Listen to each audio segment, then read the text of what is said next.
انسان اپنی زبان سے بڑی ساری باتیں کرتا ہے، اور کبھی کبھی یہ ہوتا ہے کہ انسان کی جو بات ہوتی ہے اور آواز ہوتی ہے وہ منہ کے اندر ہی رہ جاتی ہے، کسی کو سنائی نہیں دیتی۔ اور کبھی ایسے ہوتا ہے کہ انسان بولتا تو ہے لیکن دوسرے کسی سننے والے کو سمجھ نہیں آتی۔ اور کبھی یہ ہوتا ہے کہ انسان بولتا ہے، دوسرے بندے کو سمجھ آ جاتی ہے، اسے پتہ بھی چل جاتا ہے کہ کیا بولا ہے، لیکن اسے کچھ وقت کے بعد وہ بات بھول جاتی ہے۔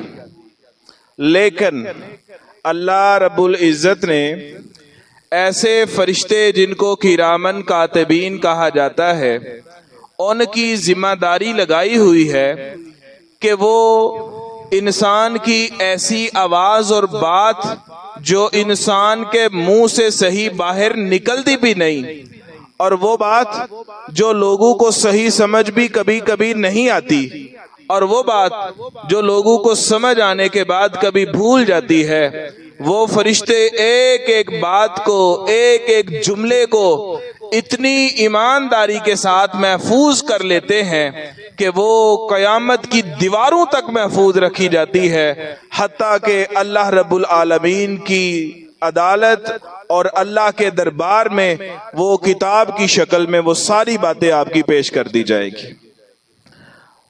تو اسی تناظر سے انسان کبھی کبھی اپنی زبان سے بولتا ہے تو اس کے بولنے والے کلمے اور وہ بات جو زبان سے بولی جاتی ہے وہ اتنی اچھی ہوتی ہے، وہ کلمہ اتنا بہترین ہوتا ہے کہ اللہ کو اتنا پسند آتا ہے کہ اللہ بندے سے اس ایک بول کی وجہ سے راضی ہو جاتا ہے اور ہمیشہ کے لیے جنت اس کا نصیب اور مقدر بنا دی جاتی ہے۔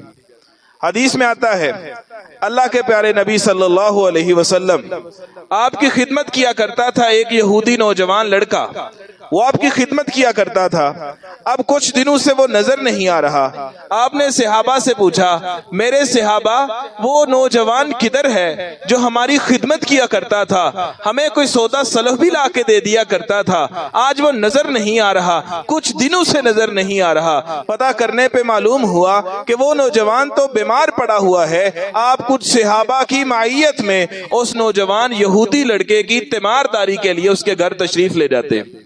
آپ جا کے پتہ کرتے ہیں، جب پتہ کیا وہ انتہائی سخت بیماری کے عالم میں تھا، وہ بستر مرگ پہ پڑا ہوا تھا۔ اللہ کے نبی صلی اللہ علیہ وسلم نے موقع کو غنیمت جانتے ہوئے وہاں پہ اس لڑکے کو کہا، قل لا الہ الا اللہ، اے نوجوان لڑکے تو یہودی ہے، آج سے پہلے تیرا دین اسلام نہیں تھا، تو یہودیت کے مذہب کے اوپر تھا، تو اپنے باپ دادا کے دین پہ تھا، وہ دین جو باطل دین ہے اس وقت، تو اس دین اور مذہب کے اوپر ہے، اے نوجوان لا الہ الا اللہ پڑھ اور اسلام کے دائرے کے اندر داخل ہو جا تاکہ خالق و مالک تجھے جنت میں داخلہ نصیب فرما دے۔ اتنی بات کہی تو وہ لڑکا فَانْظُرُوا إِلَى نَظْرَةَ إِلَى أَبِي، وہ اپنے باپ کی طرف دیکھنے لگا۔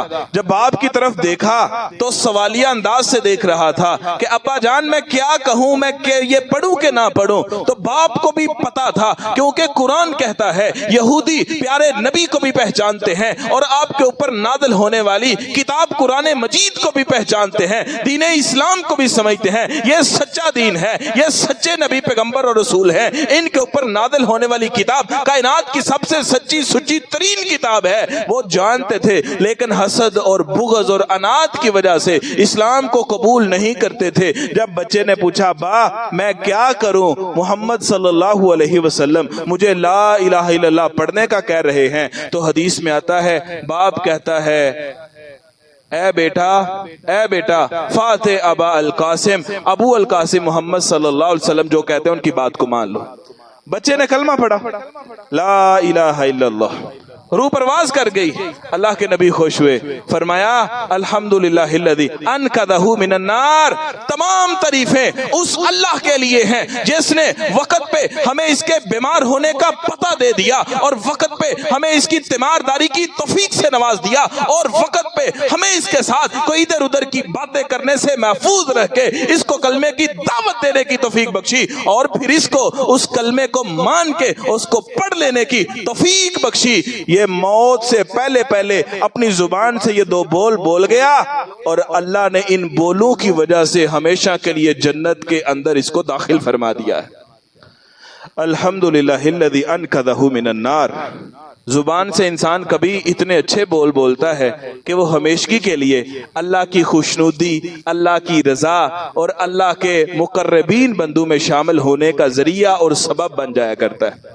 اور کبھی کبھی انسان اپنی زبان سے بعض ایسے جملے بول جاتا ہے کہ جو اتنے برے جملے ہوتے ہیں، جو اتنے اللہ کو غصہ دلانے والے جملے ہوتے ہیں کہ انسان وہ جملے بول تو دیتا ہے، انسان کو اس کی سنگینی کا علم نہیں ہوتا، لیکن اللہ رب العالمین اس بندے سے ناراض ہوتا ہے اور سخت ناراض ہوتا ہے۔ اتنا ناراض ہوتا ہے کہ حدیث کے الفاظ ہیں اللہ تعالیٰ الی یوم یلقا، قیامت کے دن تک اس سے ناراض رہتا ہے۔ اور ایک حدیث کے الفاظ ہیں کہ اللہ اس ایک جملے کی وجہ سے جو اللہ کو ناراض کرنے والا، بڑی سنگینی والا، انتہائی خطرناک جملہ بول دیا تھا، اس کی وجہ سے اللہ سبحانہ و تعالی اس بندے کو اپنی جہنم کے اندر اتنی گہرائیوں کے اندر پھینکتا ہے کہ جیسے جہنم کے اوپر سے پھینک دیا جائے 70 سال تک وہ جہنم کی نیچے گھاٹیوں کے اندر جاتا رہتا ہے۔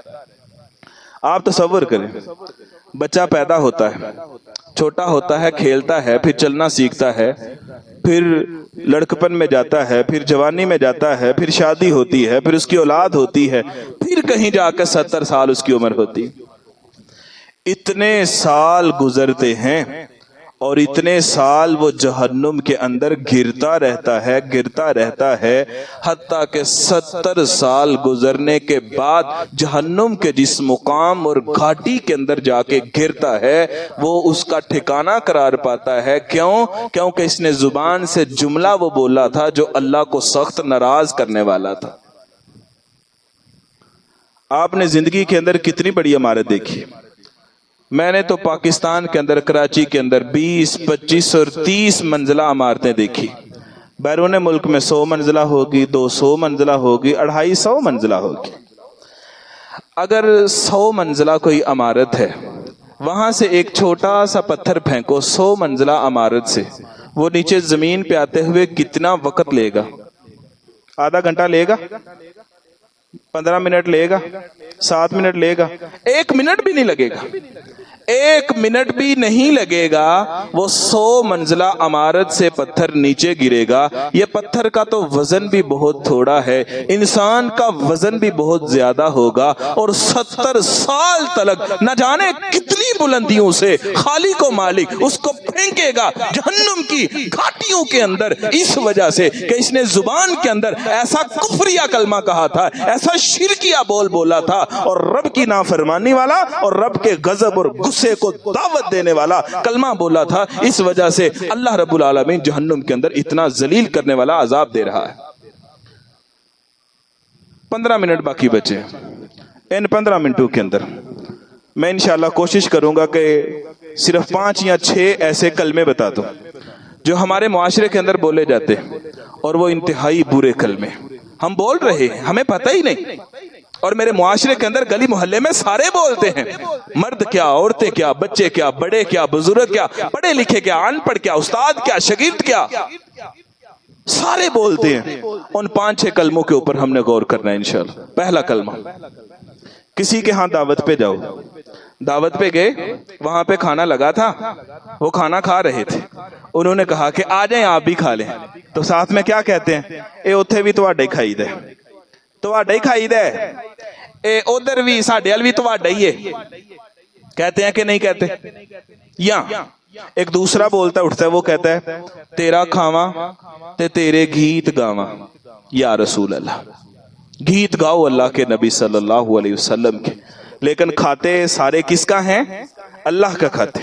اللہ قرآن میں کہتا ہے، یہ جملہ اتنا سخت جملہ ہے کہ ہم تمہارا کھا رہے ہیں، ہم رسول اللہ کا کھا رہے ہیں، ہم ولیوں کا کھا رہے ہیں، ہم پیروں کا کھا رہے ہیں، ہم بزرگوں کا کھا رہے ہیں. یہ جملہ کہنا اس قدر خطرناک جملہ ہے, یہ شرکیہ کلمہ ہے. اللہ کی قسم, اللہ کا قرآن اٹھائیے, سورہ یونس میں آتا ہے, اللہ کہتا ہے میرے محبوب پیغمبر صلی اللہ علیہ وسلم ان مشرکین مکہ سے پوچھ کے دیکھو, قل من یرزقکم من السماء والارض, اور زمین و آسمان سے جو رزق تم کو ملتا ہے وہ کون دیتا ہے؟ تمہیں یہ جو آنکھیں دی ہیں کس نے دی ہیں؟ تمہیں کانوں کے اندر سوراخ اور سننے کی طاقت کس نے دی ہے؟ تو اے میرے نبی, ان کو جب تم پوچھو گے, اگرچہ یہ تعارف کے اعتبار سے مکے کے مشرک لوگ ہیں, لیکن جب تم ان کو یہ باتیں کہو گے نا کہ تم کو رزق کون دیتا ہے, کسی کرنی بھرنی والے کا نام نہیں لیں گے, کسی دنیاوی انسان کا نام نہیں لیں گے. فَسَيَقُولُونَ اللَّهُ, وہ کہیں گے یہ سارے کام تو اکیلا اللہ کرتا ہے. مشرکوں کا یہ عقیدہ تھا, اور آج ہم مسلمانوں کا کیا عقیدہ ہے؟ آج ہمارا کیا نظریہ بنا ہے؟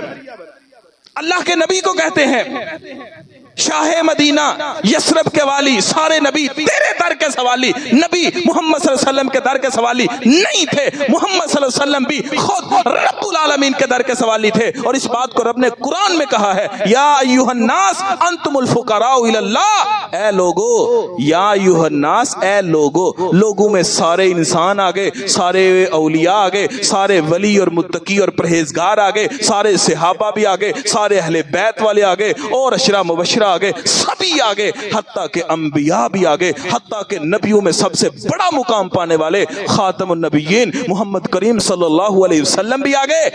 کہا یا ایھا الناس, اے دنیا کے سارے انسانوں, انتم الفقراء الی اللہ, تم سارے اللہ کے در کے منگتے اور فقیر ہو.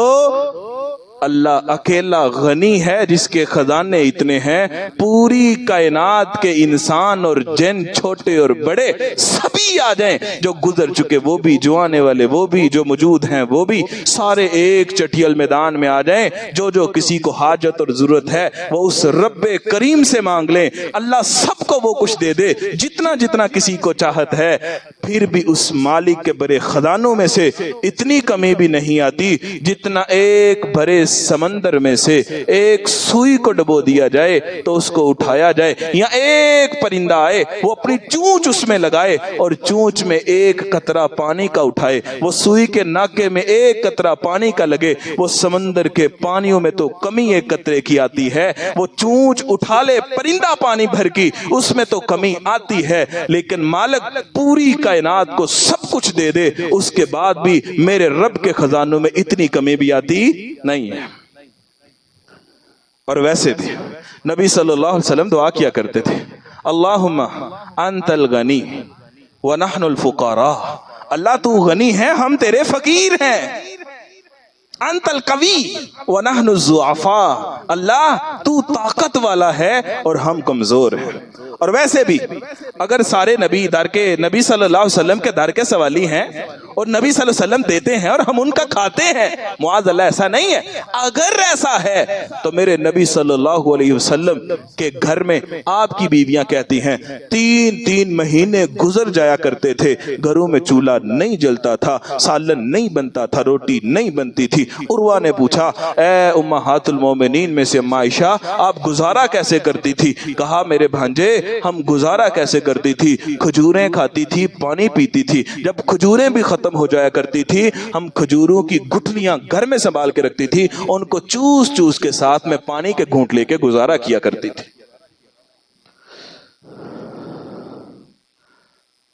قرآن میں آتا ہے اللہ کے ایک بہت جلیل القدر نبی حضرت موسیٰ علیہ الصلوۃ والسلام, اور میرے خیال سے قرآن کا کوئی پارہ ایسا نہیں جس میں ان کا تذکرہ نہ ہو. سیدنا موسیٰ کا, حضرت موسیٰ مصر سے مدین آئے, وہ ایک بزرگ کی بچیوں کے وہ جو بکریوں کا ریوڑ تھا اس کو پانی پلائے اور سائیڈ پہ بیٹھے تھے. کیا دعا کی تھی؟ قالا ربی انی لما انزلت الی من خیر فقیر. موسیٰ نے رب سے کہا اللہ مجھے اپنے بڑے خزانوں سے خیر ڈال دے, میں تیرے در کا فقیر ہوں. موسیٰ جیسا جلیل القدر پیغمبر اور رسول جو ہے وہ بھی رب کے دربار میں کہتا ہے اللہ تو مجھے اپنے خیر کے خزانوں میں سے عطا کر. کیوں؟ کیونکہ میں چاہے نبی پیغمبر رسول ہوں لیکن فقیر پھر بھی تیرے در کا ہوں.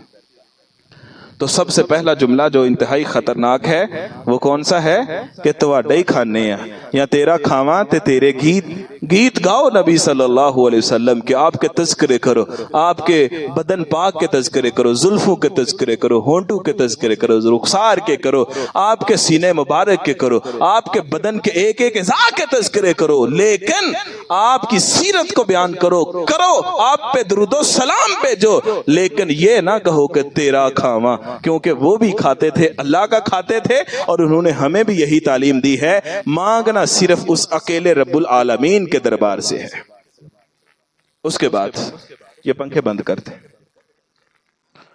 اس کے بعد دوسرا انتہائی خطرناک کلمہ، کسی بندے پہ ہمیں غصہ آ جائے، بس اس بڑی لائٹ کو بند کر دے، اگر کسی بندے پہ غصہ آ جائے 10 منٹ ہے انشاءاللہ اسی طرح بیٹھ جائیں گے، کوئی مسئلہ والی بات نہیں، اللہ تعالیٰ آپ کو برکت عطا کرے، اس کو بند کر دیں، بند کر دیں، کوئی بات نہیں، ٹھیک ہے۔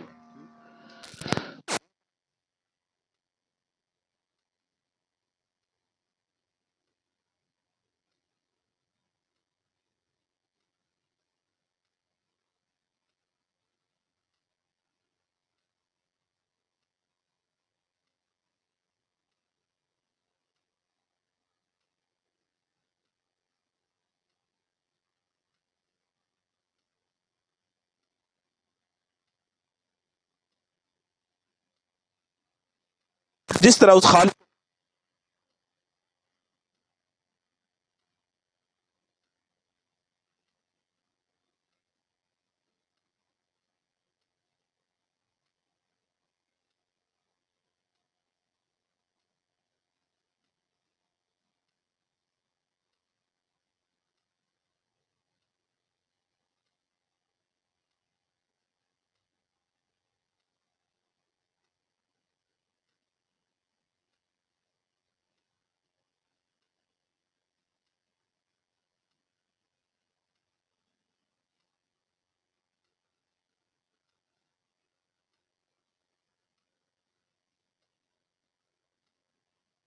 خوبصورت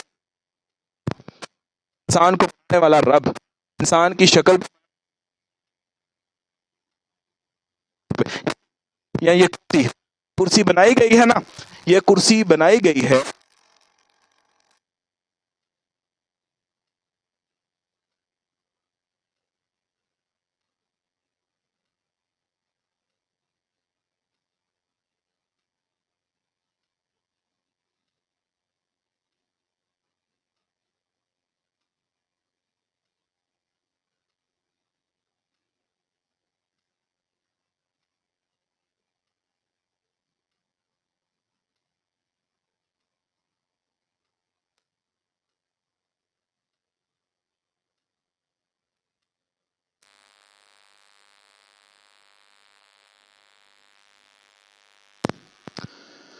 اگلا بندہ یقین دلانے کے لیے ہمیں کیا کہتا ہے؟ وہ کہتا ہے بھائی میں اللہ کو حاضر ناظر مان کے یہ بات کہتا ہوں، اللہ کو حاضر ناظر مان کے بات کہتا ہوں۔ اللہ ناظر تو ہے، دیکھنے والا تو ہے، اللہ عرشوں سے اوپر ہے، عرش سے اوپر میرا رب، الرحمن علی العرش استوى، سورہ طٰہٰ کی 5ویں آیت، رب عرش سے اوپر ہے، احادیثیں پڑھی ہوئی ہیں، عقیدہ میرے محمد رسول اللہ کا، عقیدہ میرے نبی کے سارے صحابہ کا، عقیدہ تمام امت مسلمہ کے صحیح العقیدہ افراد کا کہ اللہ کی ذات عرشوں سے اوپر ہے۔ لیکن یہ کہنا اللہ کو حاضر ناظر مان کے، یعنی اللہ کو حاضر مانتے ہر جگہ پہ، اللہ حاضر نہیں ہے۔ پہلے بھی میں نے کوئی تقریباً 1 سال پہلے یہ بات ادھر کر دی تھی تو پورے گاؤں کے اندر شوشہ اڑ گیا تھا، توجہ کے ساتھ بات کو سنیے گا۔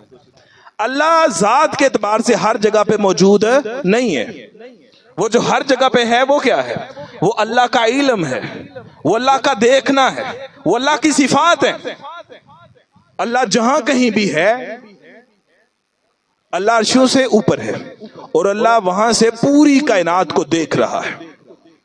بلکہ ہمارا رب تو وہ ہے کالی سیاہ رات ہو، طوفانی رات ہو، بادل چھائے ہوئے ہو، سمندر ہو، سمندر کے اندر بہت بڑا پہاڑ ہو، پہاڑ کی ایک چٹان ہو، چٹان کا ایک چھوٹا سا پتھر ہو، پتھر کے اندر باریک سا سوراخ ہو، اور اس سوراخ کے اندر ایک چھوٹی سی چیونٹی ہو، وہ چیونٹی جو بالکل چھوٹی سی ہے، اور اس کے پاؤں اس سے بھی کئی گنا چھوٹے ہیں، اور اس کے سینے میں دھڑکنے والا دل اس سے بھی کئی گنا چھوٹا ہے۔ ہمارا رب تو وہ ہے جو اتنی دوریوں کے بعد، اتنے دھیروں کے بعد اس چیونٹی کو وہاں پہ دیکھ بھی رہا ہے۔ اس چیونٹی کے چھوٹے چھوٹے قدم جو ہے وہ جب اس پتھر پہ رینگتے ہیں، اس کے چلنے کی آواز کو بھی سن رہا ہے، اور اس چیونٹی کے سینے کے اندر پنپنے والا جو بالکل باریک اور چھوٹا سا دل ہے، ہمارا رب تو وہ ہے جو اس دل کے دھڑکنے کی آہٹ کو بھی محسوس کر رہا ہے۔ اور یہیں پہ بس نہیں، ہمارا رب العالمین تو وہ ہے جو اتنی دوریوں کے بعد، اتنے دھیروں کے بعد، اتنی طویل مدتوں اور سفروں کے بعد، ہمارا رب وہ ہے جو اس کو وہاں پہ رزق بھی پہنچا رہا ہے۔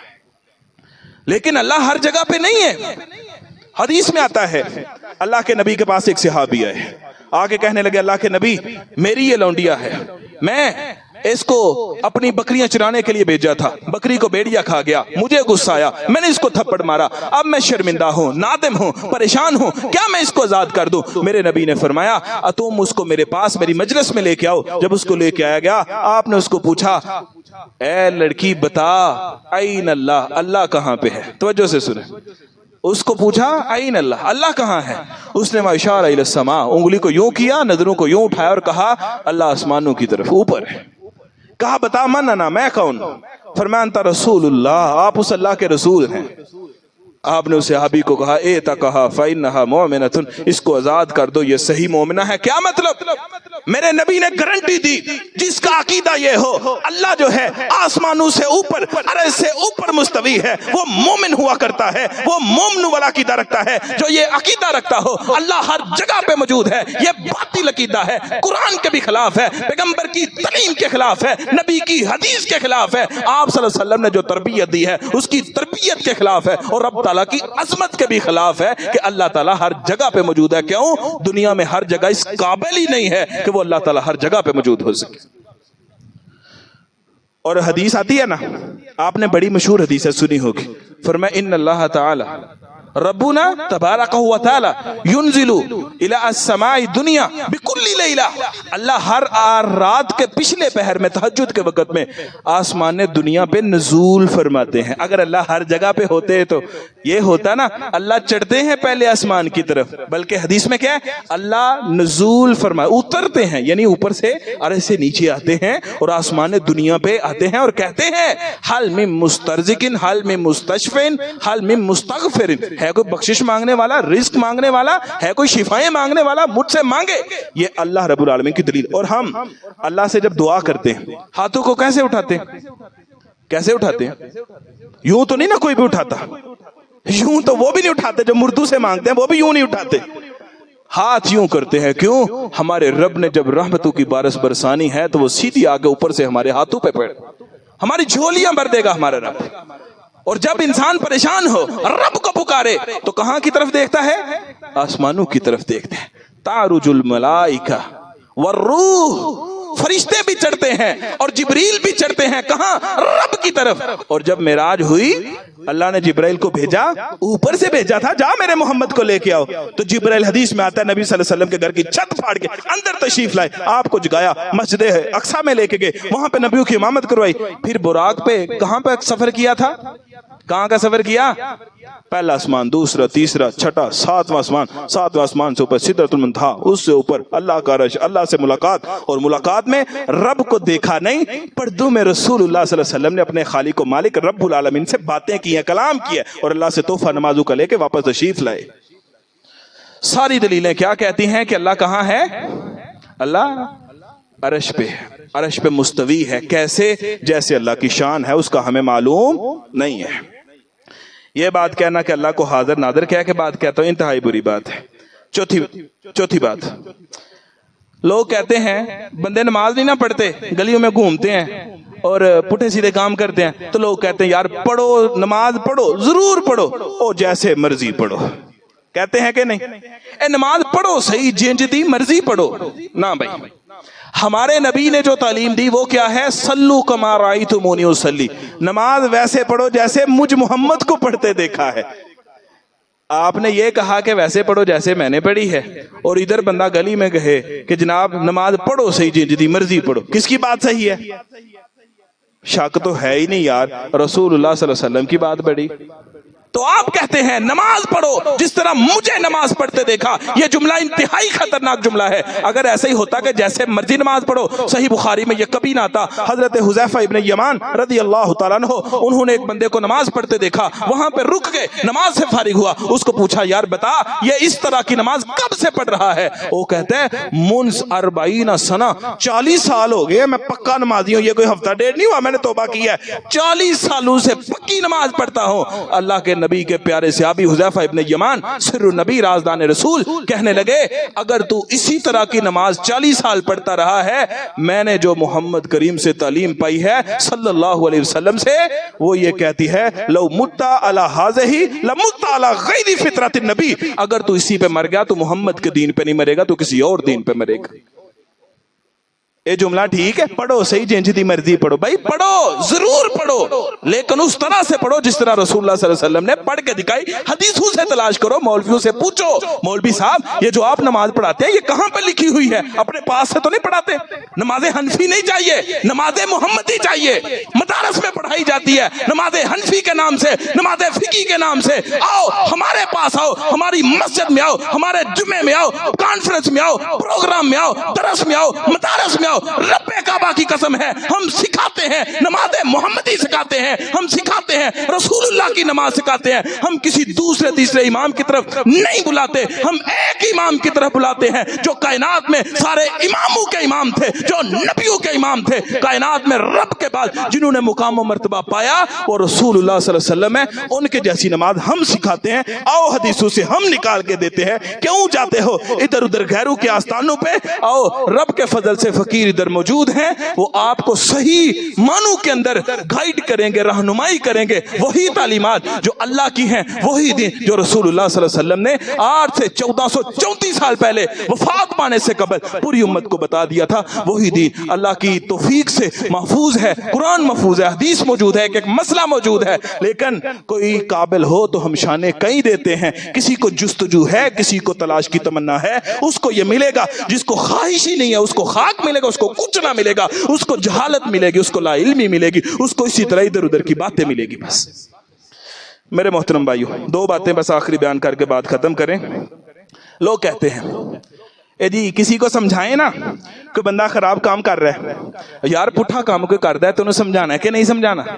اگر اس کو سمجھائیں، ہمارا معاشرہ کہتا ہے اے قاری صاحب چھڈو، جیڑا جتھے لگا ہے انہوں لگا رہن دو، کہتے ہیں نا، جو جہاں پہ لگا لگا رہنے دو، کسی کو نہ چھیڑو۔ آج دور نہیں ہے کسی کو کہنے کا، اللہ کے بندو آج کے دور کو کیا ہو گیا؟ اگر یہ بات صحیح ہے کہ جو جہاں لگا ہے لگا رہے، تو بتاؤ اللہ نے اس قرآن کو کیوں نازل کیا؟ بتاؤ اللہ نے 1,24,000 نبیوں کو کیوں بھیجا؟ اللہ نے محمد صلی اللہ علیہ وسلم کو کیوں نازل فرمایا؟ میرے نبی نے مکے کے اندر تکلیفیں کیوں اٹھائی تھی؟ آپ نے بیٹیوں کو نیزے کیوں برداشت کیے تھے؟ آپ نے چچا کو شہید کروا لینا کیوں برداشت کیا تھا؟ آپ نے طائف کے اندر پتھر کیوں کھا لیے تھے؟ آپ نے اپنے جوتے تلک لہو لہان کیوں کروا لیے تھے؟ آپ نے مکے جیسی خوبصورت وادی اور اللہ کا پہلا گھر جہاں پہ موجود ہے بیت اللہ کو آپ جاتے جاتے بھی کہہ کے جا رہے تھے اے بیت اللہ تجھے چھوڑنے کا محمد کا دل کلیجہ نہیں کرتا، لیکن کیا کروں اب تیرے رہنے والے مجھے یہاں رہنے نہیں دیتے، مجبور کر دیا ہے۔ کیوں میرے نبی نے یہ سب کچھ برداشت کیا؟ جو جہاں پہ لگا لگا رہے تو میرے نبی بھی لگے رہتے۔ یہ غلط ہے، جو جہاں پہ لگا ہے وہ ٹھیک نہیں ہے، اس کو لگا نہیں رہنے دینا۔ وہ تو انہوں نے آفر بھی کی تھی نا، نبی صلی اللہ علیہ وسلم کے پاس ہے، کہا بات سنو، چھوڑو یہ لڑائیاں جھگڑے اور فساد اور ہمیں دعوت دینا چھوڑ دو، یہ سب کچھ معاشرے میں اس طرح خرابی پیدا ہوتی ہے۔ آؤ ہم نے بیت اللہ کے اندر 360 بت رکھے ہوئے ہیں، کبھی ہمارے بتوں کی تم عبادت کر لیا کرو، کبھی تیرے رب کی ہم عبادت کر لیا کریں گے۔ تو آقا نے کیا کہا تھا؟ لوگوں اگر محمد کے ہاتھ پہ ایک ہاتھ پہ سورج اور ایک ہاتھ پہ چاند یہ مکے کے کافر اور مشرک لا کے رکھتے ہیں، پھر بھی میں اس دعوت کو بیان کرنے سے رکنے والا نہیں ہوں۔ قل یا ایھا الکافرون لا اعبد ما تعبدون، اے نبی ان سے کہہ دیجئے اے مکے کے کافروں تمہارا دین تمہیں مبارک ہو، میرا دین جو رب نے دیا ہے وہ مجھے مبارک ہو۔ میں اس کے لیے اپنے جسم کو بوٹی بوٹی کروانا اور اپنے صحابہ کو شہید کروانا، سولیوں پہ چڑھوانا اور ان کو کوئلوں کے اوپر لٹوانا، انگاروں کے اوپر ان کی جناب جسم کی چربی کو پگھلوانا، یہ سب کچھ برداشت کر لوں گا، لیکن میں اللہ کے دین کو لوگوں تلک پہنچا کے چھوڑوں گا۔ اور آپ نے پھر جب حج کیا تھا آپ نے لوگوں کو پوچھا نہیں تھا، کہا یار مجھے ایک بات تو بتاؤ، کیا بات پوچھنی ہے اللہ کے نبی؟ فرمایا کیا میں نے تم تک اللہ کا دیا ہوا دین پہنچایا ہے کہ نہیں؟ سارے ایک زبان میں بولے اے سونے نبی آپ نے ہم تک دین صرف پہنچایا نہیں بلکہ آپ نے رب کا دین پہنچانے کا حق ادا فرما دیا ہے۔ تو جیڑا جتھے لگا وہ لگا نہ رہے، جیڑا صحیح تھان تے لگا وہ لگا رہے، اللہ کو استقامت دی دعا منگے، تے جیڑا کلے خراب تھان تے لگا اونوں سونے سلیقے طریقے دے نال، دلیل دے نال، پیار نال تے محبت دے نال، اخلاص دے نال اونوں سمجھا کے تے سیدھے پاسے لان دی کوشش کرنی چاہیے تھی۔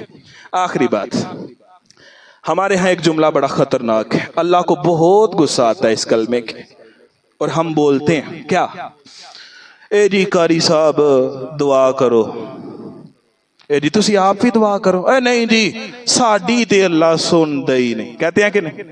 ساڈی اللہ سندا نہیں تے بزرگاں دی اللہ موڑتا نہیں، یہ تصور ہے لوگوں کا۔ نیک لوگوں کی اللہ موڑتا نہیں، رد نہیں کرتا، ریجیکٹ نہیں کرتا، اور گنہگاراں دی تے اللہ سندا ہی نہیں، ہے کہ نہیں؟ ہے نا؟ آپ میں سے یا ہمارے پورے گاؤں گڈیالہ میں سے یا پورے ڈویژن گجرانوالا میں سے، بلکہ پنجاب میں، بلکہ اس سے بھی آگے نکلتے ہیں پورے پاکستان میں کوئی ایسا بندہ ہے جس نے 100 قتل کیا ہو اکیلے نے؟ آپ کے علم میں کوئی ایسا ہے بندہ؟ ہے جی بندہ کوئی ایسا؟ حدیث میں اللہ کے نبی نے فرمایا بنی اسرائیل میں ایک شخص تھا جس نے 99 لوگوں کو قتل کیا تھا، وہ توبہ کی آرزو لیے نکل پڑا، اس نے کسی بندے سے پوچھا، اس کو دیکھا اس نے امامہ شریف جبہ شبہ سارا پہنا ہوا تھا، اس کو پوچھا یار میری توبہ ہو سکتی ہے؟ اس نے کہا نہیں نہیں، ایک انسان کو قتل کرنا کتنا بڑا جرم ہے، تو نے تو 99 لوگوں کو قتل کیا، کتنی عورتیں جو ہیں تم نے ان کو بیوہ کر دیا، کتنی ایسی جناب مائیں ہیں جن کی گود کو تو نے خالی کر دیا، کتنے باپ ہیں ان سے بچے چھین لیے، کتنے ایسے جناب بچے ہیں جن سے ان کے باپ کو چھین کے ان کو یتیم کر دیا، تیری توبہ تو قبول نہیں ہو سکتی۔ اس نے اس کو بھی قتل کیا، 100 پورے قتل کر دی۔ اب وہ ایک اور بندے سے ملا، کہتا ہے یار میری توبہ ہو سکتی ہے؟ اس کو کہا ہاں ہاں اللہ بڑا بخشنے والا ہے، رحم کرنے والا ہے، تم اللہ سے معافی مانگو، لیکن تمہاری جو بستی ہے، تیرے جو دوست احباب ہیں یہ بہت گنہگار ہیں، گناہوں میں پھنسے ہوئے ہیں، اور تو ان کی وجہ سے گناہوں میں لتڑا ہوا ہے، تو یہ بستی چھوڑ، یہ دوست چھوڑ، یہ ساتھی چھوڑ، اور فلاں بستی نیک لوگوں کی ہے وہاں چلا جا، اللہ تیری توبہ کو قبول کر لے گا۔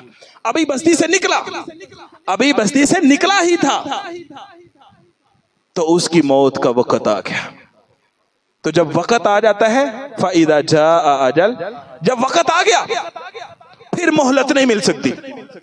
اب فرشتے آ گئے، روح نکال لی، اب جھگڑا ہو پڑا، فرشتے لڑنے لگ پڑے، جنت کے فرشتے کہیں ہم نے لے کے جانا ہے، توبہ پکی اس نے نیت کی ہوئی تھی، دوسرے کہتے نہیں ہم جہنم میں لے کے جائیں گے، توبہ تو اس کی قبول ہونی تھی، نیک لوگوں کی بستی میں پہنچ کے، تو اس لیے ابھی پہنچا تو نہیں، ابھی تو یہاں سے نکلا ہی تھا، اس لیے ہم لے کے، ان کی لڑائی ہو رہی، اللہ نے اور فرشتے کو بھیجا، جاؤ ان کے مابین فیصلہ کر کے آؤ کہ جگہ کو ماپ لیا جائے، جس بستی کے قریب پایا گیا حشر انہی کے جیسا کیا جائے گا، اگر برے لوگوں کی بستی کے قریب پایا گیا تو یہ جائے گا جہنم کے اندر، اور اگر نیک لوگوں کی بستی کے قریب پایا گیا پھر جنت کے فرشتے اس کو لے کے جائیں گے۔ یہ کہاں پہ تھا؟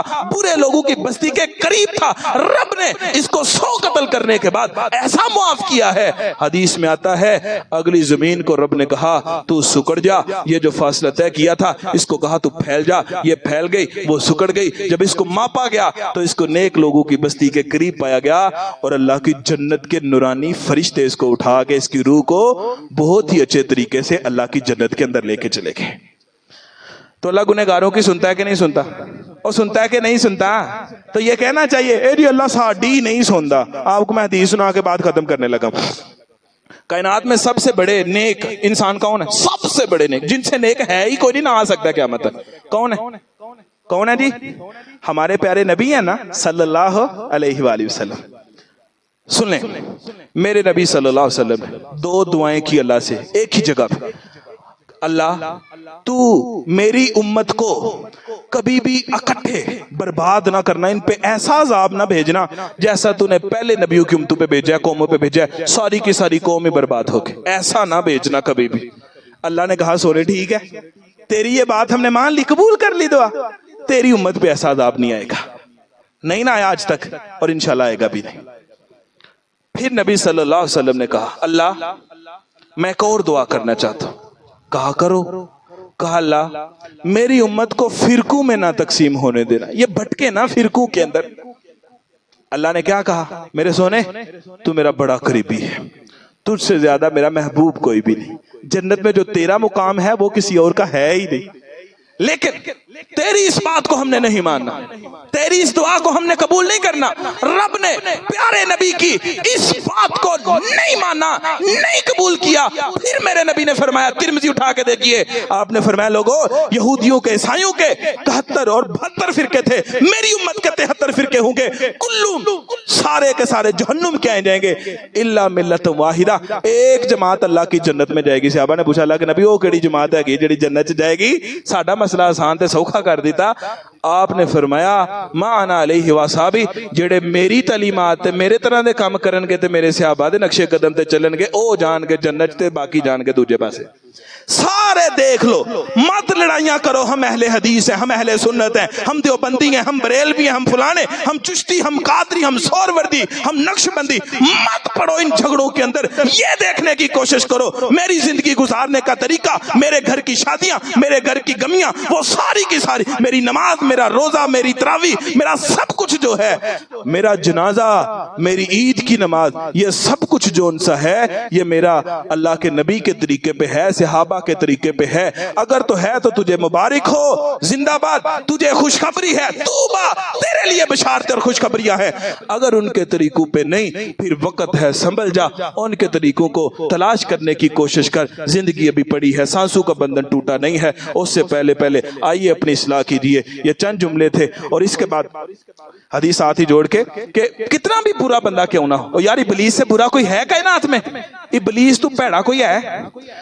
ابلیس کو جب اللہ نے کہا نا نکل یہاں سے، تو مردود ہے، اس نے اللہ سے دعا کی، کہا اللہ مجھے تھوڑی سی مہلت دے دے، منگی مہلت تھوڑی سی۔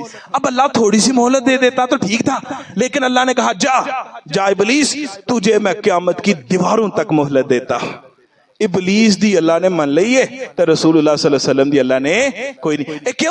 کیوں ایسا کیا؟ اس لیے اللہ الصمد، اللہ بے نیاز ہے، اللہ کو کسی کی کوئی پرواہ نہیں ہے۔ نبی کا بیٹا فوت ہوا پڑا ہے، نبی آنسو اتنے گرا رہے کہ داڑھی مبارک ایسے جیسے دھو کے تر کی گیلی کی ہوئی ہے، لیکن بیٹا زندہ نہیں ہو کے آ رہا۔ ادھر لوگ سٹوریاں قصے کہانیاں سنا کے لوگوں کی واہ واہ بلے بلے اور ویلے لیتے ہیں کہ پیر صاحب دی اجازت تو بغیر بچہ فوت ہو گیا، بی بی نے آ کے ساڑ دیتا ہے، تو پیر صاحب نے کیا کوئی گل نہیں انج کیتا تے بچہ زندہ ہو گیا۔ پوچھا کی ہویا؟ پیر صاحب نے کیا وہ اسرائیل روحاں لے کے جا رہا سی، میں روحاں دا تھیلا ہی کھچ لیا، پوری دنیا دے جننے بندے مرے سن سارے